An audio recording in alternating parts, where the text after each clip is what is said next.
Well, within a couple of minutes, the news broke that Kyle Schwarber returned to the Phillies, and then that Edwin Diaz was leaving the Mets to go to the Dodgers.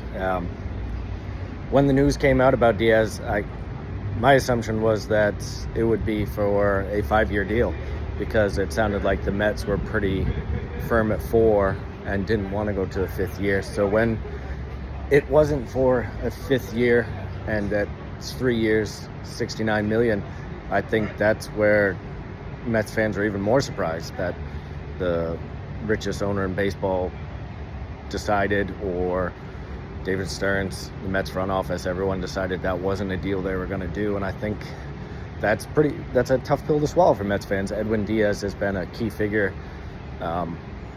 through some their winning times and through some losing times, sure, but he's a key figure of the Mets, and now they went into the offseason needing to pretty much completely rebuild their bullpen. They did sign Devin Williams, but I think it's tough to argue that Devin Williams has been as good as Edwin Diaz over the last couple of years. You have to hope that Devin Williams is going to be the guy he was in Milwaukee and not the guy who was in New York. So the Mets certainly have to get another piece for the bullpen, whether it's Robert Suarez, Pete Fairbanks, or there's a reported interest in Trevor McGill from the trade aspect.